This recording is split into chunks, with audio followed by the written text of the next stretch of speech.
32 years later, all 6 accused in the Ajmer sex scandal have been sentenced to life imprisonment. Ajmer gangrape और blackmail कांड के बाकी बचे 6 आरोपियों को स्पेशल पॉक्सो कोर्ट ने आजीवन कारावास की सजा सुना दी है। अजमेर रेप केस की 250 से ज्यादा लड़कियों को कल 34 साल बाद इंसाफ मिला, जब कोर्ट ने 6 लोगों को उम्र कैद की सजा सुनाई। अजमेर रेप केस था क्या? अजमेर रेप केस 1992 में हुई एक शर्मसार घटना थी, जहां पे 250 से ज्यादा लड़कियां दुष्कर्म का शिकार बनी। इस केस के जो क्रिमिनल्स थे वो काफी इन्फ्लुएंशियल और बड़े लोग थे। अजमेर शरीफ दरगाह जानते ही होंगे आप, जहाँ पे बॉलीवुड के बड़े बड़े स्टार्स चादर चढ़ाने जाते हैं, पर अफसोस उन्होंने कभी भी इस केस के बारे में कुछ इंसाफ की मांग नहीं किया, कोई फिल्म नहीं बनाई। जबकि जब मैं कहानी आपको सुनाऊंगा आप बिल्कुल कहोगे एक फिल्म की कहानी लग रही है। क्राइम ऐसा था कि अजमेर के कुछ पावरफुल लोग, जो अजमेर शरीफ दरगाह है, वहाँ की चिश्ती फैमिली, वहाँ के जो खादिम्स होते हैं, वो उस टाइम के इंडियन नेशनल यूथ कांग्रेस के प्रेसिडेंट और वाइस प्रेसिडेंट, इस तरह के लोग इसमें शामिल थे। 11 से 20 लोग थे जो अक्यूज थे, जो इस केस में शामिल थे। और विक्टिम्स की गिनती मैं आपको बता चुका हूँ, लड़कियां 250 से ज़्यादा थी। तो हो क्या रहा था, वहाँ के एक स्पेसिफिक स्कूल और कॉलेज को निशाना बनाया जा रहा था, और वहाँ की उन लड़कियों की उम्र मैं आपको बता दूं वो नाबालिग थी। 11 से 20 साल उम्र थी लड़कियों की, जो इस केस की विक्टिम बनी। उनकी कॉम्प्रोमाइजिंग सिचुएशन में पिक्चर्स लेके उन्हें ब्लैकमेल किया जाता था और एक के बाद एक उनके साथ दुष्कर्म किया जाता था। नौबत यहाँ तक की आ गई थी कि अजमेर से लोग अपना रिश्ता नहीं जोड़ना चाहते थे। अजमेर में लोग अपने बेटे की शादी नहीं करना चाहते थे, क्योंकि लोगों को पता था कि कहीं ना कहीं कोई एक लड़की होगी जो इस रेप का शिकार बन चुकी होगी।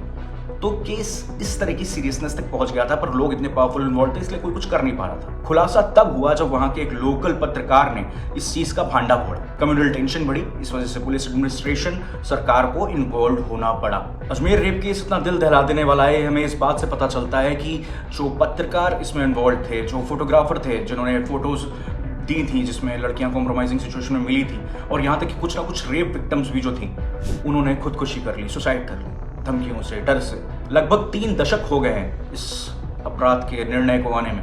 एक जो रेप विक्टिम थी, उन्होंने कह दिया अब मैं एक दादी माँ बन गई हूँ, दादी बन गई हूँ, प्लीज मुझे अकेला छोड़ दो। एक ट्रायंगल स्कीम नहीं होती है वो चेन वाली, कि आप इसको कनेक्ट करो, फिर उसको कनेक्ट करो, फिर ऐसे से पैसे बढ़ते रहेंगे। ये केस इसी तरह से आगे बढ़ता गया, जहाँ पे अगर अब मैं जो कहने जा रहा हूँ आपको लगेगा I am being a Islamophobe. ऐसे पहले आप ये मुझे लेबल दो कि मैं इसमें हिंदू मुस्लिम एंगल कर रहा हूँ, मैं ऐसा खुद से कुछ नहीं कर रहा। जो है मैं आपको वही बता रहा हूँ।